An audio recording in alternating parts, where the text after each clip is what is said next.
నమస్కారం. వార్తా 9 న్యూస్ వార్తలకు స్వాగతం. ముందుగా వార్తల్లోని ముఖ్యాంశాలు. చంద్రబాబు మద్యం విధానంతో నేరాలు పెరిగాయని వ్యాఖ్య.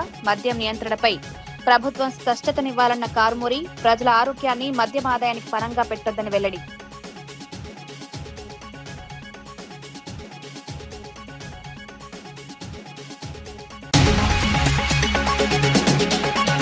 ఎల్నినో ప్రభావం తెలిసినా రైతులను పట్టించుకోలేదన్న శ్రీకాంత్ రెడ్డి. రైతులకు సాగునీరు అందించడంలో ప్రభుత్వం విఫలం. వర్షాభావంపై ముందస్తు చర్యలు ఎందుకు లేవని ప్రశ్న. రైతుల కోసం సమగ్ర సాగునీటి ప్రణాళిక.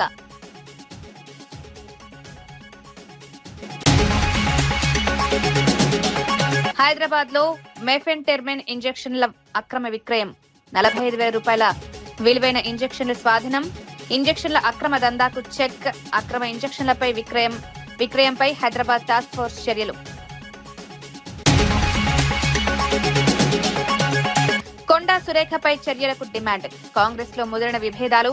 సురేఖను కేబినెట్ నుంచి తొలగించాలన్న కాంగ్రెస్ నేతలు. సురేఖ వ్యవహారంపై అధిష్టాన నిర్ణయం కోసం కాంగ్రెస్ లో ఉత్కంఠ.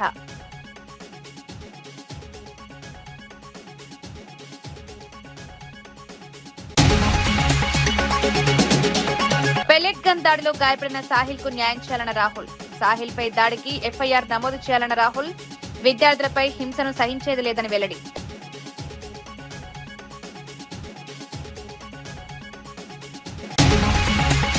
రాష్ట్రంలో మద్యం విచ్చలవిడిగా అందుబాటులోకి రావడం వల్లే నేరాలు ఘోరాలు పెరుగుతున్నాయని వైఎస్ఆర్సీపీ రాష్ట్ర అధికార ప్రతినిధి కారుమూరి వెంకటరెడ్డి ఆరోపించారు. చంద్రబాబు అధికారంలోకి వచ్చిన సమయంలో మద్యాన్ని ఎల్లప్పుడూ అందుబాటులో ఉంచుతామని విమర్శించారు. ఎంత కావాలంటే అంత, ఎక్కడ కావాలంటే అక్కడ మద్యం తాగేందుకు ప్రభుత్వం అనుమతులు, లైసెన్సులు ఇచ్చిందని ఆరోపించారు. మద్యం వినియోగం పెరగడం వల్ల సమాజంపై ప్రతికూల ప్రభావం పడుతోందన్నారు. రాష్ట్రంలో వరుసగా చోటు చేసుకుంటున్న నేరాలు ఘోరాలకు ప్రభుత్వ మద్యం విధానమే కారణమని విమర్శించారు. మద్యం నియంత్రణపై ప్రభుత్వం స్పష్టమైన విధానం ప్రకటించాలని డిమాండ్ చేశారు. ప్రజల ఆరోగ్యం, కుటుంబాల సంక్షేమాన్ని దృష్టిలో ఉంచుకుని మద్యం విక్రయాలను నియంత్రించాల్సిన అవసరం ఉందన్నారు. యువతపై మద్యం ప్రభావం పడకుండా కఠిన చర్యలు తీసుకోవాలని కోరారు. ఈ రోజు రాష్ట్రంలో జరుగుతున్నటువంటి వరుస నేరాలు ఘోరాలు మొన్నటికి మొన్న మనం చూసాం. ఆంధ్రప్రదేశ్ రాష్ట్ర మద్యం తాగి రాజమండ్రిలో 23 ఏళ్ల యువకుడు ఒక అతను, 24 ఏళ్ల యువకుడు ఒక అతను, వీళ్ళిద్దరూ కలిసి ఏదైతే ఒక వైద్యురాలిని చంపేసినటువంటి పరిస్థితి. కారుతో గుద్ది దాన్ని ఆ ఇన్సిడెంట్ మనం చూసాం. దాని తర్వాత చూస్తే సాక్షాత్తు పోలీసులే మద్యం దాగి ఆటోని గుద్దేసి ఉల్టా వాళ్ళ మీదే మళ్ళీ కేసులు పెట్టినటువంటి పరిస్థితి. ఇలా ఒకటా రెండా అని చూస్తే ఈ రాష్ట్రంలో ఈ రోజు మద్యం వల్ల జరుగుతున్నటువంటి అనేక అనర్థాలు. ఇది 17/8/2026 పత్రికల్లో వచ్చినటువంటి వార్త. ఒకటి కాదు, రెండు కాదు, 3 జిల్లాల్లో 3 సంఘటనలు, ఒకే రోజు జరిగినటువంటి సంఘటనలు. అన్నను గొడ్డలితో నరికి చంపిన తమ్ముడు మద్యం దాగే, మన చంద్రబాబు నాయుడు గారి బ్రాండ్లు దాగే. 2, తండ్రిని హతమార్చిన కుమారుడు, ఇది కూడా చంద్రబాబు నాయుడు గారి బ్రాండ్లు దాగే. దాని తర్వాత 3, భార్యను హత్య చేసిన భర్త. ఇదంతా ఆంధ్రప్రదేశ్ లో మంచి నాణ్యమైన నాటు సరుకు తాగి పిల్లల్ని చంపేస్తున్నారు, అన్నల్ని చంపుతున్నారు, తండ్రులను చంపుతున్నారు. రోడ్డు మీద ఎవడ కనపడితే వాళ్ళని చంపేస్తున్నటువంటి పరిస్థితి. ఇందాక మనం మాట్లాడుకున్నాం కదా, ఏదైతే 2 యువకులు బెల్ట్ షాపులో మద్యం కొని ఫుల్లుగా తాగి హైవే మీదకి ఎక్కితే 19 మంది చనిపోయినటువంటి పరిస్థితి. బెల్ట్ షాప్ మద్యం, అది కూడా మన మొలకల చెరువు బ్రాండో మరి ఇబ్రహీంపట్నం బ్రాండో క్లారిటీ ఇంకా రాలా. సో ఈ బ్రాండ్లు తాగి ఇది చూస్తే మద్యం తాగి 2 సాఫ్ట్వేర్ ఉద్యోగులు మృతి. వాళ్ళే చచ్చిపోతారు మద్యం తాగి, వాళ్ళు ఇంకొకరిని చంపుతారు. ఇది ఆంధ్రప్రదేశ్ రాష్ట్రంలో అద్భుతమైనటువంటి మద్యం పాలసీ ద్వారా జరుగుతున్నటువంటి హత్యలు. తెలంగాణ కాంగ్రెస్ లో మంత్రి కొండా సురేఖ వ్యవహారం రాజకీయంగా మరింత వేడెక్కింది. ముఖ్యమంత్రి రేవంత్ రెడ్డిని ఉద్దేశించి కొండా సురేఖ కుమార్తె సుష్మిత చేసినట్లు ప్రచారంలో ఉన్న వ్యాఖ్యలపై పలువురు కాంగ్రెస్ ఎమ్మెల్యేలు, ఎమ్మెల్సీలు అభ్యంతరం వ్యక్తం చేశారు. పార్టీ ప్రయోజనాలకు నష్టం కలిగించేలా ఎవరైనా వ్యాఖ్యలు చేస్తే కఠిన చర్యలు తీసుకోవాలని నాయకులు డిమాండ్ చేస్తున్నారు. సుష్మిత వ్యాఖ్యలను మంత్రి కొండా సురేఖ బహిరంగంగా ఎందుకు ఖండించలేదని కొందరు ప్రశ్నించారు. తనకు ఆ వ్యాఖ్యలతో సంబంధం లేదని ఆమె చెప్పడం పైన పార్టీ నేతలు అభ్యంతరం వ్యక్తం చేశారు. కొందరు నాయకులు మరింత ముందుకు వెళ్లి కొండా సురేఖను రాష్ట్ర కేబినెట్ నుంచి తొలగించాలని, పార్టీ నుంచి సస్పెండ్ చేయాలని డిమాండ్ చేసినట్లు సమాచారం. పార్టీకి నష్టం కలిగించే వ్యాఖ్యలు చేసేవారు ఏ స్థాయి నాయకులైనా అధిష్టానం కఠినంగా వ్యవహరించాలని కోరుతున్నారు. ఈ వ్యవహారంపై ఏఐసీసీ, టీపీసీసీ స్థాయిలో చర్చ జరుగుతున్నట్లు పార్టీ వర్గాల్లో ప్రచారం సాగుతోంది. అంతర్గత విభేదాలు బహిరంగంగా మారడం పార్టీకి నష్టం కలిగిస్తుందని కొందరు నేతలు అభిప్రాయపడుతున్నారు. సమస్యను పార్టీ అంతర్గత వేదికపైనే పరిష్కరించుకోవాలని మరికొందరు సూచిస్తున్నారు. వాళ్ళే మాట్లాడుతున్నారు. ఇవాళ సీఎంనే మేం చేసినాం, పీసీసీనే మేం చేసినాం. ఏంటి నువ్వు చేసింది? 12 నియోజకవర్గాలలో వరంగల్ జిల్లాలో 11 మెజార్టీ వచ్చింది పార్లమెంట్లో. నీ ఒక్క దగ్గర 9,000 ఎందుకు మైనస్ వచ్చింది? నోటికి ఏది వస్తుంది మాట్లాడుకుంటూ వదిలిపెడుతుంటే మాలాంటి కష్టపడి 54 కేసులు పొద్దుగా లేస్తే సంసారం సగం కోట్ల చేస్తారా మేము. అయినా మీకు మంత్రి పదవులు ఇచ్చి ఇచ్చేస్తే మీరు ఇచ్చే గౌరవం ఇదా? సంబంధం లేదని ఒక మాట అంటే అయిపోతుందా? అధిష్టానం కూడా ఉంటే ఉన్నది, ఏది పోతే పోయింది. కానీ ఇలాంటి వాటిని క్షమించుకుంటూ పోతే మాత్రం మాకు కూడా ఓపికలు అన్నిటి పోతుంటాయి. దయచేసి పార్టీలకు వెళ్ళి బహిష్కరించక ముందుకే వెళ్ళిపోండి. కాంగ్రెస్ పార్టీ విషయంలో మీరు పచ్చ కాంగ్రెస్, అదేవిధంగా కచ్చ కాంగ్రెస్. ఇక్కడ పచ్చ కాంగ్రెస్ ఏంటిది, కచ్చ కాంగ్రెస్ ఏంటిది అందరికి తెలిసిన విషయమే. పార్టీలు ఎవరు ఎంతమంది మారినరు. ఈరోజు రాజగోపాల్ రెడ్డి గారు చేసే వ్యవహారం కూడా మంచిది కాదు. చిన్నారెడ్డి గారు ఈరోజు ఈ రాష్ట్రంలో ఒక క్రమశిక్షణ కమిటీ చైర్మన్ గా వ్యవహరించారు. పార్టీలో వెడంబోజు తప్పు చేసినా, ఎవరు తప్పు చేసినా, రోడ్డు మీద ఎవరు మాట్లాడినా కంపల్సరీ చర్యలు తీసుకోవాలి. కొండా సురేఖ వ్యవహారంపై పీసీసీ అధ్యక్షుడు క్రమశిక్షణ కమిటీ చైర్మన్ కు ఫిర్యాదు చేస్తామని ఎమ్మెల్యేలు, ఎమ్మెల్సీలు స్పష్టం చేశారు. లక్షలాది మంది కార్యకర్తల్ని నష్టం చేకూర్చే విధంగా మేము పార్టీ కంటే పెద్ద, మా వల్లనే పార్టీ గుర్తుపైన అభ్యర్థులు గెలిచిర్రని చెప్పి ఏదైతే వ్యాఖ్యలు మాట్లాడుతున్నారో దాన్ని తీవ్రంగా ఖండిస్తున్నాము. నిజంగా పార్టీ కంటే మేము పెద్ద అని ఎవరైనా భావిస్తే పార్టీ ఇడిచిపెట్టి బయటికి వెళ్ళి ఇండిపెండెంట్ గా నిలబడితే పార్టీ పెద్దనా వారి పెద్దనా ప్రజలే నిర్ణయిస్తారు. పార్టీలో తప్పు చేసినటువంటి వాళ్ళు ఎవరైనా కఠినమైన చర్యలు ఉండాలనేటువంటిది మేము డిమాండ్ చేస్తాం. తప్పకుండా పిసిసి గారికి రిక్వెస్ట్ చేస్తాం. క్రమశిక్షణ కమిటీ చైర్మన్ గారు కూడా కలిసి రిపోర్ట్ చేస్తాం. బీఆర్ఎస్ ఆడుతున్న డ్రామాలో మా వాళ్ళు పడొద్దని చెప్తున్నాం. బీఆర్ఎస్ ఆడుతున్నటువంటి డ్రామాలో, బీఆర్ఎస్ చేస్తున్నటువంటి కుట్రలో గొంతు కలిపి మాట్లాడొద్దని మా వాళ్ళకి రిక్వెస్ట్ చేస్తాం. చిన్నారెడ్డి, రాజగోపాల్ రెడ్డి సహా ఎవరైనా కాంగ్రెస్ క్రమశిక్షణకు విరుద్ధంగా మాట్లాడితే కఠినంగా వ్యవహరించాలని ఎమ్మెల్యే, ఎమ్మెల్సీలు అధిష్టానాన్ని కోరారు. షోకాజ్ నోటీసులతో సరిపెట్టకుండా చర్యలు ఉండాలని డిమాండ్ చేశారు. విజయవాడ ప్రభుత్వ సర్వజన ఆసుపత్రి వద్ద ఏపీ జూనియర్ డాక్టర్ల సంఘం ఆధ్వర్యంలో జూనియర్ డాక్టర్లు నిరసన చేపట్టారు. దీర్ఘకాలంగా పెండింగ్ లో ఉన్న స్టైఫండ్ సవరణను వెంటనే అమలు చేయాలని డిమాండ్ చేస్తూ విధులను బహిష్కరించి ధర్నా నిర్వహించారు. తమ న్యాయమైన డిమాండ్లను ప్రభుత్వం పరిష్కరించాలని కోరారు. స్టైఫండ్ పెంపు విషయంలో ప్రభుత్వం ఆలస్యం చేస్తోందని ఆరోపిస్తూ ఆగ్రహం వ్యక్తం చేశారు. వైద్య విద్య పూర్తి చేసుకుని ప్రభుత్వ ఆసుపత్రుల్లో సేవలందిస్తున్న జూనియర్ డాక్టర్లకు తగిన ఆర్థిక ప్రయోజనాలు కల్పించాలని డిమాండ్ చేశారు. దీర్ఘకాలంగా స్టైఫండ్ సవరణ పెండింగ్ లో ఉండడం వల్ల తమపై ఆర్థిక భారం పడుతోందని తెలిపారు. విధులు నిర్వహిస్తున్న సమయంలో పని గంటలు ఎక్కువగా ఉంటాయని, రోగులకు నిరంతరం వైద్య సేవలు అందిస్తున్నామని పేర్కొన్నారు. ప్రభుత్వం తమ సమస్యలను సానుకూలంగా పరిశీలించి వెంటనే నిర్ణయం తీసుకోవాలని కోరారు. ధర్నా సందర్భంగా జూనియర్ డాక్టర్లు ప్రభుత్వానికి వ్యతిరేకంగా నినాదాలు చేశారు. తమ డిమాండ్లపై అధికారులతో చర్చలు జరపాలని విజ్ఞప్తి చేశారు.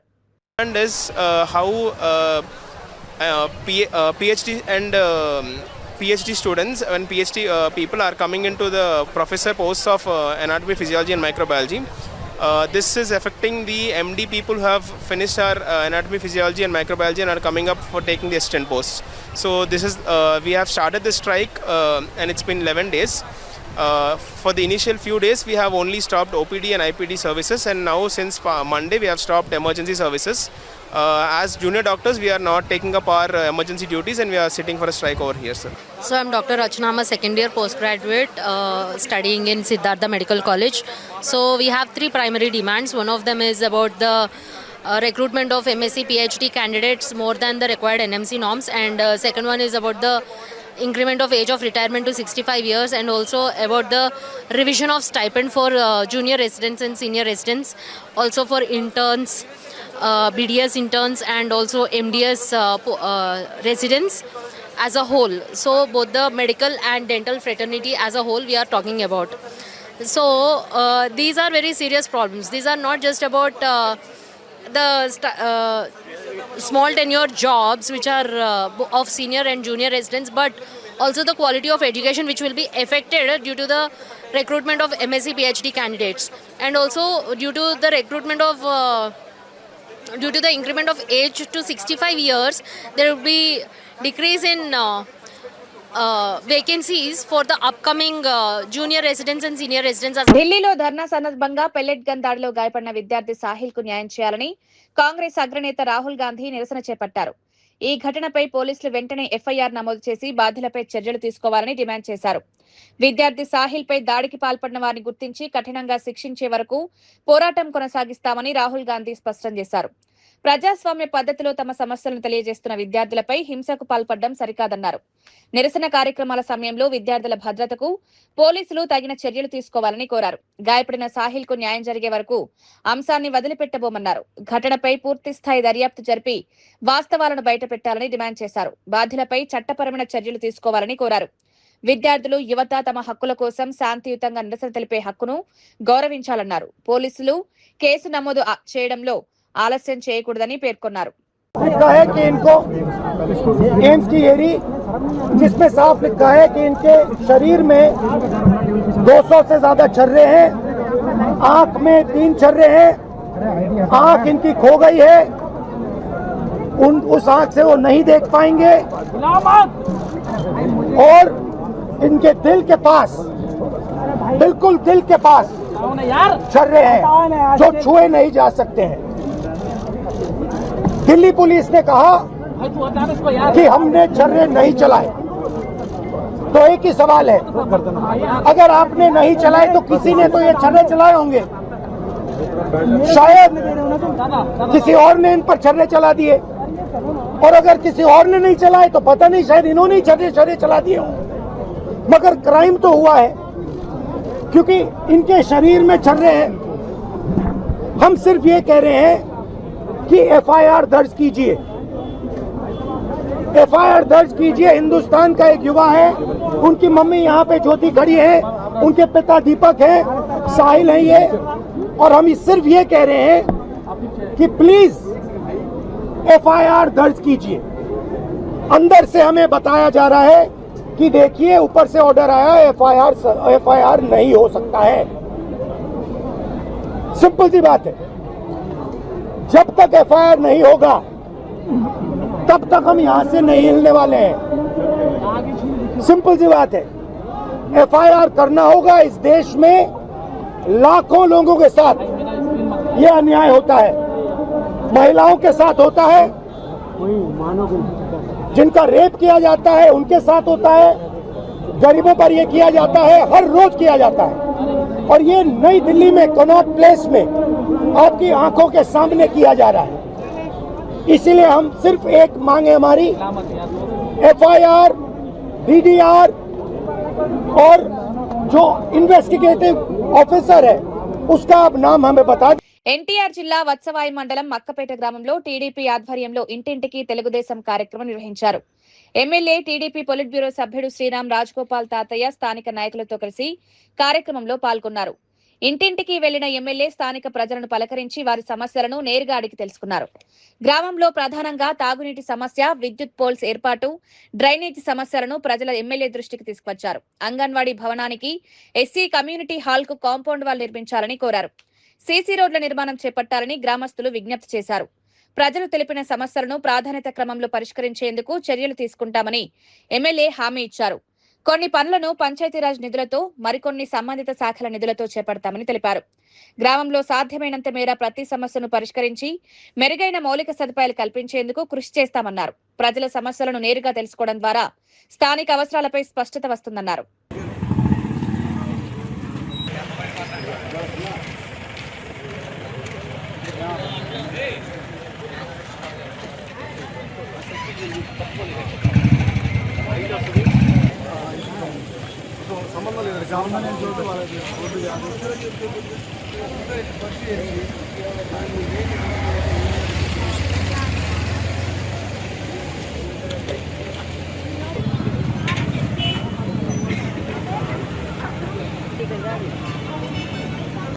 మండపేట వైఎస్ఆర్సీపీ కార్యాలయంలో ఎమ్మెల్సీ తోట త్రిమూర్తులు మీడియాతో మాట్లాడారు. 4 రోజుల పాటు జరిగిన వర్షాకాల అసెంబ్లీ సమావేశాల్లో ప్రజల సమస్యలపై సరైన చర్చ జరగలేదని విమర్శించారు. తండ్రి కొడుకుల గొప్పలు చెప్పుకునేందుకే ప్రభుత్వం అసెంబ్లీ సమావేశాలు నిర్వహించినట్లు అనిపిస్తోందని వ్యాఖ్యానించారు. రాష్ట్రంలో వర్షాలు లేక రైతులు ఇబ్బందులు పడుతున్న అంశంపై సభలో చర్చ జరగలేదని ఆరోపించారు. ఉపాధి అవకాశాలు లేక యువత ఎదుర్కొంటున్న సమస్యలను కూడా ప్రభుత్వం పట్టించుకోవడం లేదని విమర్శించారు. మహిళలు ఎదుర్కొంటున్న సమస్యలపై కూడా సమావేశాల్లో సమగ్ర చర్చ జరగలేదన్నారు. ప్రజలకు ఉపయోగపడే కీలక అంశాలను ప్రభుత్వం పూర్తిగా పక్కన పెట్టిందని ఆరోపించారు. అసెంబ్లీ సమావేశాలు ప్రజా సమస్యల పరిష్కారానికి వేదికగా ఉండాలన్నారు. రైతులకు సాగునీరు, పంటల పరిస్థితి, యువతకు ఉపాధి, మహిళల సంక్షేమం వంటి అంశాలపై ప్రభుత్వం సమాధానం చెప్పాల్సిన అవసరం ఉందని తెలిపారు. ప్రజల సమస్యలను ప్రతిపక్షాలు సభలో లేవనెత్తితే వాటిపై సమగ్ర చర్చ జరగాలని కోరారు. ప్రభుత్వం తన విధానాలను ప్రజలకు వివరించాల్సిన బాధ్యత ఉందన్నారు. చర్చల ద్వారా కొంత ప్రజలకు ఉపయోగపడుతుంది అనేటువంటిది ఆశగా ఎదురు చూసినటువంటి ఈ రాష్ట్ర ప్రజలకి నిరాశ ఎదురైంది. ఎందుకంటే 4 రోజుల నుంచి చర్చలు మొదలయ్యి అసెంబ్లీ ప్రారంభమైన రోజుని, మొట్టమొదటి రోజుని ఈ విద్యాశాఖ మంత్రి ఏదైతే నారా లోకేష్ గారు ఉన్నాడో ఆయన మొట్టమొదటి రోజు అసెంబ్లీలో ఒక స్టేట్మెంట్ ఇస్తూ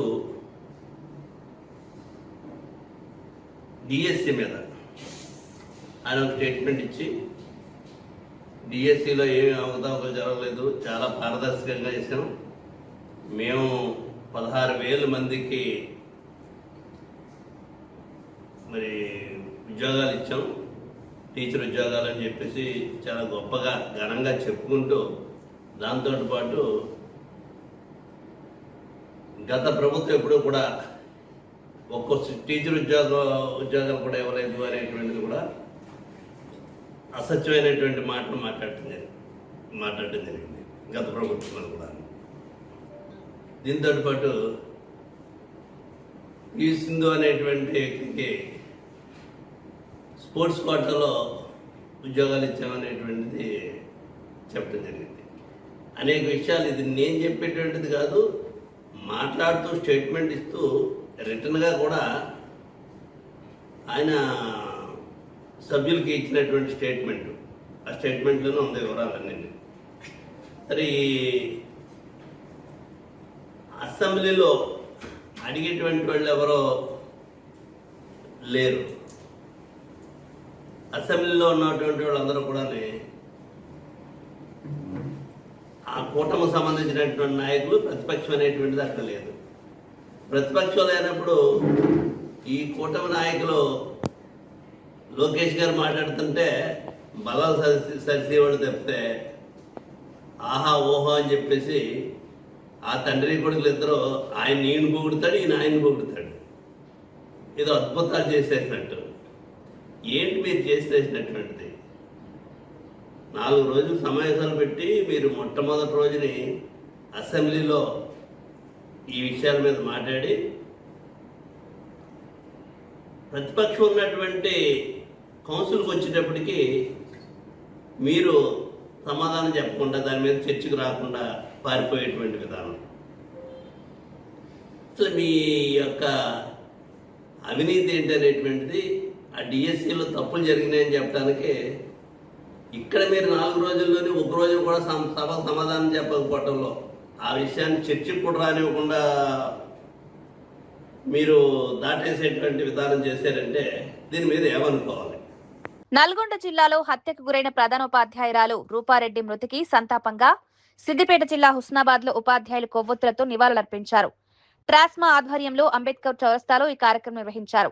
పాఠశాలలో 10వ తరగతి చదువుతున్న విద్యార్థులను క్రమశిక్షణగా ఉండాలని మందలించినందుకు ప్రధానోపాధ్యాయురాలిని హత్య చేయడం అత్యంత దారుణమని ఉపాధ్యాయులు ఆవేదన వ్యక్తం చేశారు. ఘటనకు కారణమైన వారిని గుర్తించి కఠినంగా శిక్షించాలని డిమాండ్ చేశారు. పాఠశాలల్లో ఉపాధ్యాయులు, విద్యార్థుల భద్రతకు ప్రభుత్వం ప్రత్యేక చర్యలు తీసుకోవాలని కోరారు. ఉపాధ్యాయులు విధులు నిర్వహించే సమయంలో వారికి రక్షణ కల్పించాల్సిన అవసరం ఉందన్నారు. విద్యార్థులను క్రమశిక్షణలో ఉంచేందుకు సూచనలు చేసే ఉపాధ్యాయులపై ప్రతీకార చర్యలు జరగకుండా భద్రతా వ్యవస్థను బలోపేతం చేయాలని సూచించారు. భవిష్యత్తులో ఇలాంటి ఘటనలు పునరావృతం కాకుండా కఠిన చర్యలు తీసుకోవాలని ప్రభుత్వాన్ని కోరారు. ఘటనపై సమగ్ర దర్యాప్తు జరిపి నిజానిజాలను వెలుగులోకి తీసుకురావాలని అన్నారు. మృతురాలి కుటుంబానికి న్యాయం చేయాలని ఉపాధ్యాయులు డిమాండ్ చేశారు.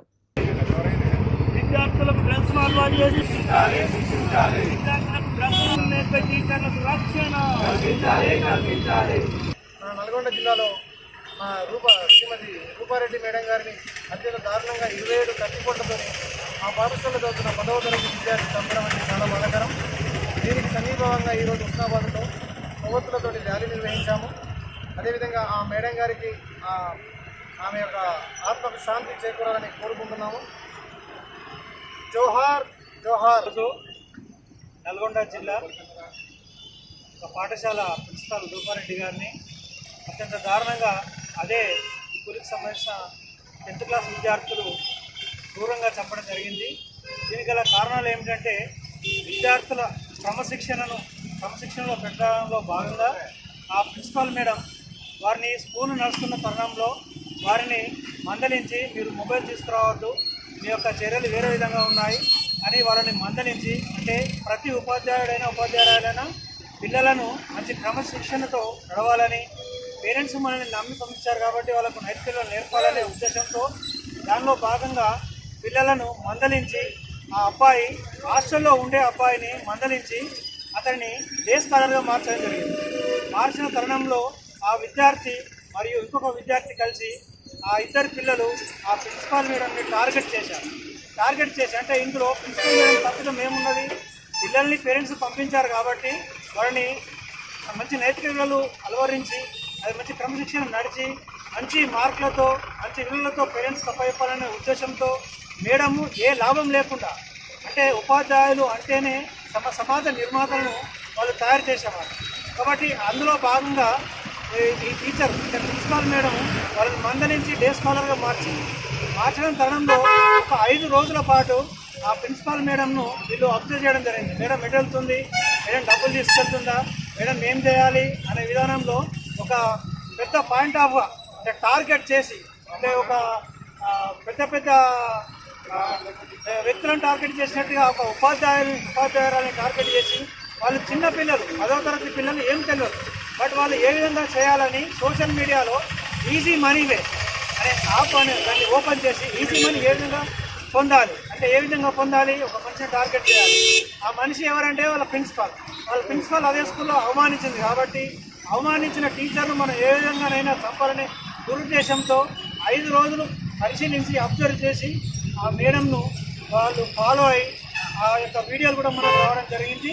ఆ మేడం ఇందులోకి వెళ్ళిన తర్వాత ఆ విద్యార్థులు ఇద్దరు అంటే డబ్బుకు ఆశపడి మరియు అదేవిధంగా ప్రిన్సిపాల్ మీద కక్ష పెట్టుకొని వాళ్ళు ఆ మేడం వాళ్ళ ఇంట్లోకి వెళ్ళి 27 కత్తిపోట్లతో అత్యంత దారుణంగా ఒక పెద్ద ఉగ్రవాది నక్సలైట్ చంపే విధానంగా ఒక 16 సంవత్సరాలు ఉన్న విద్యార్థులు ఈ విధమైన కార్యక్రమానికి పాల్పడ్డారంటే ఇది చాలా అత్యంత బాధాకరమైన విషయం. దీనికి నిరసనగా ఉస్నాబాద్ ట్రస్మా నుండి ఇవాళ మేము ప్రవృత్తుల ర్యాలీ తీసి ఆ మేడం ఆత్మకు శాంతి కలగాలని, అదేవిధంగా ఈ విధమైన చర్యలకు పాల్పడుతున్న విద్యార్థులకు మరి వేరే విద్యార్థులు ఎవరు కూడా దీన్ని ఫాలో కావద్దని, అందరికీ విద్యార్థులకు ఈ విధంగా జరిగితే అత్యంత శిక్షలు కఠినంగా ఉంటాయని విధంగా చట్టాలు తీసుకురావాలని ప్రభుత్వాన్ని డిమాండ్ చేస్తూ, అదేవిధంగా మనము క్రమశిక్షణ మరియు నైతిక విలువలు పిల్లలకు నేర్పాలనే ఉద్దేశంతో మనం వస్తే ఈరోజు మనము చాలా ఆగమ్య గోచరానికి గురైన పరిస్థితి టీచర్లందరికీ. కాబట్టి ప్రభుత్వం తప్పకుండా వీటికి కఠినమైన చర్యలు తీసుకోవాలనే విద్యార్థులపైన ఉస్నాబాద్ మండల తరపున మేము కోరడం జరుగుతుంది. జోహార్. డిఎస్సి నియామకాల్లో అవకతవకలు జరిగాయని వైఎస్ఆర్సీపీ ఆరోపిస్తోంది. ఇదే సమయంలో కూటమి ప్రభుత్వం గత ప్రభుత్వ హయాంలో జరిగిన గ్రూప్ 1 నియామకాలపై ఆరోపణలు చేస్తోంది. ఈ 2 అంశాలపై సిబిఐ విచారణ జరిపించాలని వైఎస్ఆర్సీపీ రాష్ట్ర అధికార ప్రతినిధి జూపడి ప్రభాకర్ డిమాండ్ చేశారు. జగన్మోహన్ రెడ్డి తన ప్రెస్ మీట్ లో కూటమి ప్రభుత్వానికి, ముఖ్యమంత్రి చంద్రబాబుకు, మంత్రి నారా లోకేష్ కు సవాల్ విసిరారని చెప్పారు. డిఎస్సి కుంభకోణంపై తాము కోరుతున్న సిబిఐ విచారణతో పాటు కూటమి ప్రభుత్వం ఆరోపిస్తున్న గ్రూప్ 1 నియామకాలపై కూడా సిబిఐ విచారణ జరగాలని కోరుతున్నామని అన్నారు. 2 అంశాలపై ఒకే విధమైన దర్యాప్తు జరిపించి వాస్తవాలను బయటకు తీసుకురావాలని డిమాండ్ చేశారు. ఇంకొక వ్యక్తి 4వసారి ముఖ్యమంత్రి కావచ్చు, వ్యవస్థల్ని ధ్వంసం చేయటం, నూతన వ్యవస్థల్ని నిర్మించలేకపోగా తను చెప్పిందే వేదమన్నట్టుగా నమ్మండి, లేకపోతే మీ అంతు చూస్తాననే అది ఒక చేతగాని అనుభవం. ఈ ఇద్దరు వ్యక్తుల గురించి రాష్ట్రం మాట్లాడుకుంటున్న నేపథ్యంలో నిన్న జగన్మోహన్ రెడ్డి గారు పెట్టినటువంటి ఒక press meet. He throwed a challenge to the Chandrababu Naidu, కూటమి నాయకులకి, చంద్రబాబు నాయుడుకి. ఏపీపీఎస్సీ అనేది ఒక రాజ్యాంగ వ్యవస్థ. డిఎస్సి అనేది ఒక కన్వీనియంట్గా ప్రభుత్వంలో ఉన్నటువంటి ప్రభుత్వం పెట్టుకునే ఒక డిపార్ట్మెంట్. డిఎస్సిలో అక్రమాలు జరిగాయి. డిఎస్సిలో జీవోలు 1, 2, 3, 4 మార్చుకుంటూ వెళ్ళిపోయారు.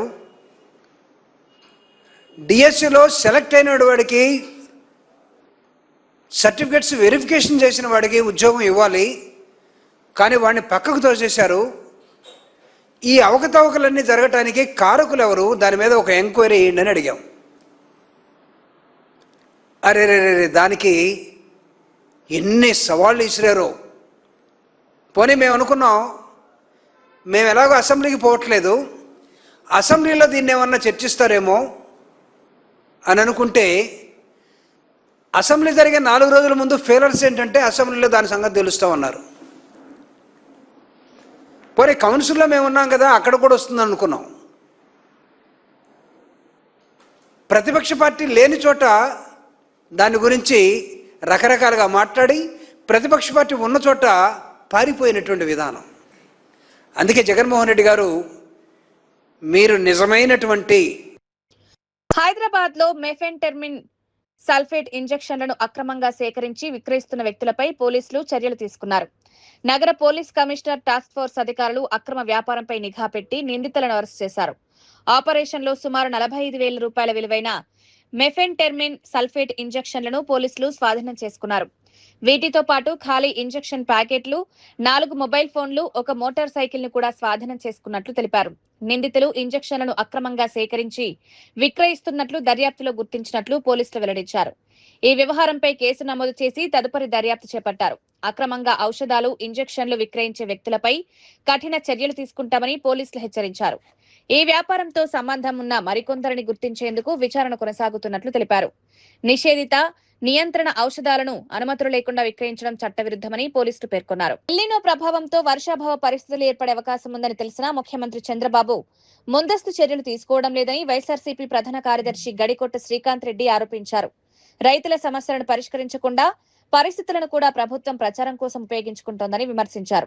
వర్షాభావ పరిస్థితుల్లో రైతులకు సాగునీరు, పంట రక్షణ చర్యలు అందించాల్సిన బాధ్యత ప్రభుత్వంపై ఉందన్నారు.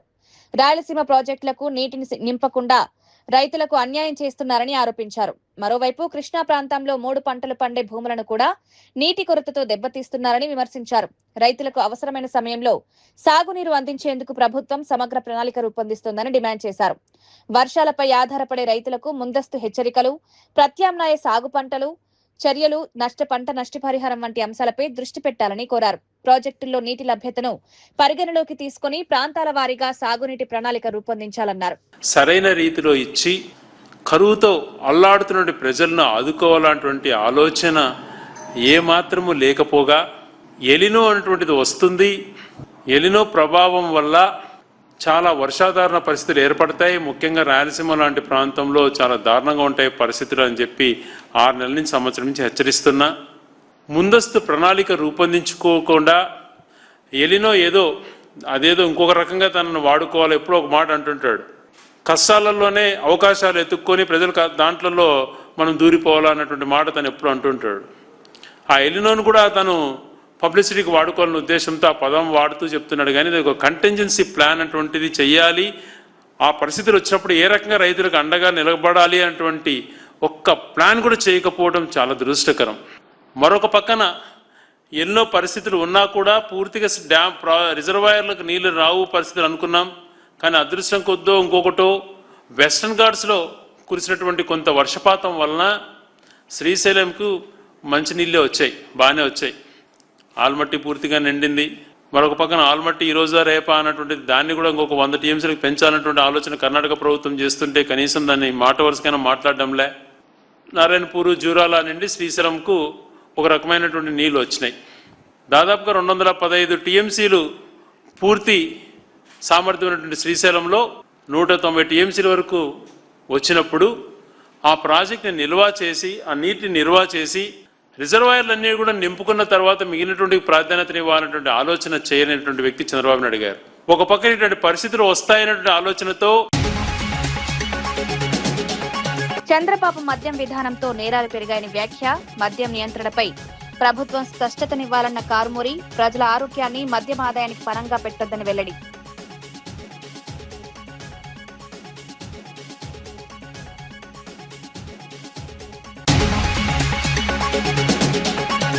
ఎల్నినో ప్రభావం తెలిసినా రైతులను పట్టించుకోలేదన్న శ్రీకాంత్ రెడ్డి. రైతులకు సాగునీరు అందించడంలో ప్రభుత్వం విఫలం.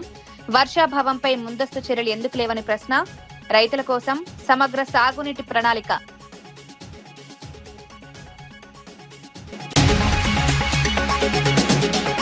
హైదరాబాద్ లో మెఫెంటెర్మిన్ ఇంజెక్షన్ల అక్రమ విక్రయం. 45,000 రూపాయల విలువైన ఇంజెక్షన్లు స్వాధీనం. ఇంజెక్షన్ల అక్రమ దందాకు చెక్. అక్రమ ఇంజెక్షన్లపై విక్రయంపై హైదరాబాద్ టాస్క్ ఫోర్స్ చర్యలు. కొండా సురేఖపై చర్యలకు డిమాండ్. కాంగ్రెస్ లో ముదిరిన విభేదాలు. సురేఖను కేబినెట్ నుంచి తొలగించాలన్న కాంగ్రెస్ నేతలు. సురేఖ వ్యవహారంపై అధిష్టాన నిర్ణయం కోసం కాంగ్రెస్ లో ఉత్కంఠ.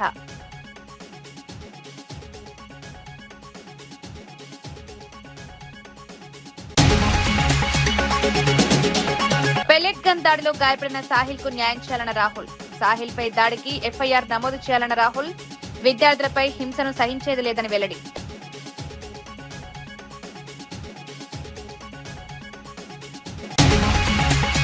మరో బులెటిన్లో మళ్ళీ కలుద్దాం. నమస్కారం.